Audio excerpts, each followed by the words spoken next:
UPSC की भी की है। हटा लीजिए मास्क। Thank you sir.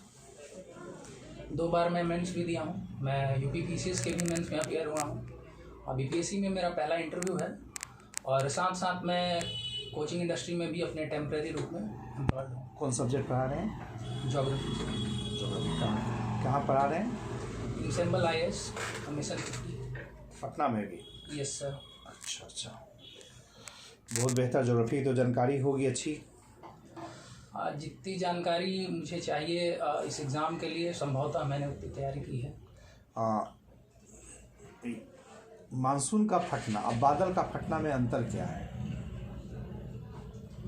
बादल का फटना जहाँ तक होता है वो किसी particular small period of time में बहुत ही ज़्यादा बारिश हो जाती है, तब इसे हम बादल का फटना कहते हैं। मानसून का फटना मुझे जानकारी नहीं है। बिहार में बादल की फटने की क्रिया कब हुई थी? लास्ट ईयर सितंबर के महीने में लगभग 3 से 4 दिन में ऐसी घटना हुई थी। अच्छा, क्या बिहार में पाला पड़ता है, पाला गिरता है? Sorry sir, can you Frost? Frost नहीं सर। लेकिन सुनते पाला मार दिया। पाला मार दिया, वो जो मुझे जहाँ तक जानकारी है वो लोग अत्यधिक ठंड की वजह से जो फसलों का नष्ट होना होता है शायद उसको कहा जाता है। ओस यानी ड्यू और फ्रॉस्ट में अंतर क्या है?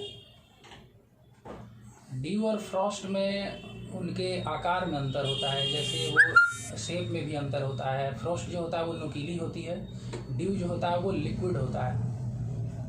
बिहार में क्या हो सकता है? फ्रॉस्ट हो सकता है कि ड्यू हो सकता है? ड्यू हो सकता है।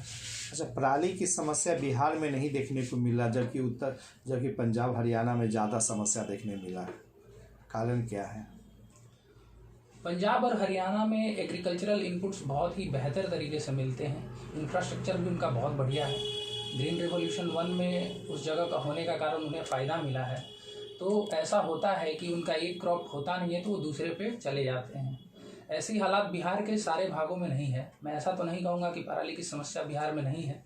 बिहार सरकार ने हाल ही में एक स्कीम भी निकाला है जहाँ पे पराली की समस्या के लिए कई सारी मशीनों को कुछ, लेकिन पता है कि 88% तो लोग मैनुअल करते हैं, 12% लोग ही जो मशीन का उपयोग करते हैं। तो जड़ से काटना, जड़ को छोड़ना, ये कुछ ऐसी बातें हैं क्या? पेपर में तो कल आया था। 12% लोग जरूर मैकेनाइजेशन करते हैं, पर उसकी वजह और भी है। जैसे कि बिहार में समस्या यह है कि 95% जो किसान हैं वो छोटे और सीमांत किसान हैं, तो उनसे ये आशा भी नहीं की जा सकती। बिहार सरकार ने इकोनॉमिक स्केल को बनाने के लिए यांत्रिकी बैंक की शुरुआत की है, जहाँ पे कि बहुत सारे छोटे किसान जो खुद से उनके लिए संभव नहीं है वो इन मशीनों को लेकर उपयोग कर सकते हैं। अच्छा, ये एथेनॉल पर आधारित इंडस्ट्री स्थापित करने के लिए अभी परिवहन मंत्री ने कहा। जी सर। इसको किस प्रोस्पेक्ट में आप देख रहे हैं?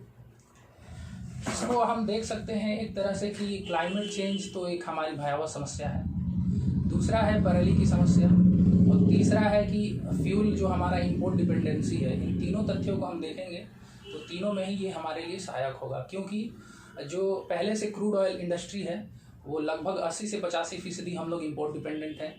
तो इस वजह से अगर हम उसमें 10 to 20% अगर ब्लेंड अभी कर लेते हैं तो हमारी क्लाइमेट की भी समस्या थोड़ी बहुत सुलझ जाएगी, क्योंकि ग्रीन हाउस गैसेस का एमिशन कम हो जाएगा।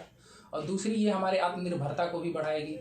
तीसरी बात यह है कि हमारे किसान अगर इस चीज़ को पैदा करेंगे तो उन्हें एक अच्छा मुनाफा भी मिलेगा, अदर देन जो ट्रेडिशनल क्रॉप्स हैं। एक काला कार्बन, भूरा कार्बन, ब्लू कार्बन, ये क्या है? कुछ आइडिया है? बहुत डिटेल में तो मैं शायद ना बता पाऊँ, पर वो अलग अलग फॉर्म्स ऑफ एरोजोल्स हैं जो कि डिफरेंट टाइप्स ऑफ एमिशन से प्रोड्यूस होते हैं। जैसे कि इंडस्ट्रियल एफ्लुएंट्स हो सकते हैं, आप एग्जांपल के तौर पे ले सकते हैं, जैसे एनटीपीसी की बाढ़ में प्लांट है तो वहाँ से जो इलेक्ट्रोस्टैटिक प्रेसिपिटेटर्स के बाद भी बहुत सारे धूलकण जो है हमारे एटमॉस्फेयर में जाते हैं। और चलिए, वेबर की थ्योरी से 1-2 सवाल है। वेट लूजिंग इंडस्ट्री में, ठीक है, प्लांट कहाँ स्थापित करना चाहिए? रॉ मटेरियल के निकट या मार्केट के निकट? मैं इसे एक एग्जांपल के थ्रू देखता हूँ, जैसे कि शुगर कैन इंडस्ट्री ले लीजिए। उसमें क्या होता है, कटाई के 24 घंटे के अंदर ही उसको अगर हम शुगर में कन्वर्ट कर दें तो फ्रुक्टोज कंटेंट ज़्यादा होता है। तो ये हमेशा ही इसके प्लांट या मिल्स उसके नज़दीक हों तो हमें ज़्यादा फायदा होगा।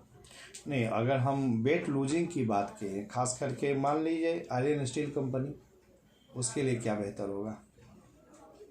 मैं समझा नहीं सर, रॉ मटेरियल से वेट लूजिंग या आउटपुट के बाद वेट लूजिंग? नहीं, तो वेट लूजिंग का है कि रॉ मटेरियल का वेट के तुलना में तैयार माल का जो वेट है वो कम हो जाता है, इसलिए वेट लूजिंग हो गया। Yes sir. तो आयरन स्टील कंपनी का ही एग्जांपल है, तो कहाँ स्थापित करना ठीक होगा, रॉ मटेरियल करीब या मार्केट के करीब?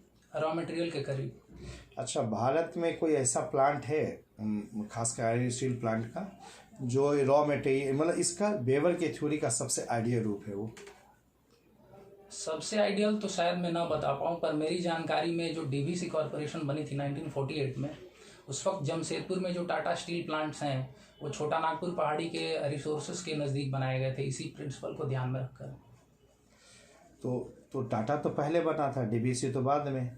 नहीं, टाटा का एक्सपेंशन भी बहुत सारा हुआ है, उसमें डीवीसी वो 1907 में शुरुआत हो गई थी जरूर, पर डीवीसी को और बड़े प्रारूप में उसका एक्सपेंशन किया गया था, उसमें टाटा की प्लांट को और एक्सपेंड किया गया था।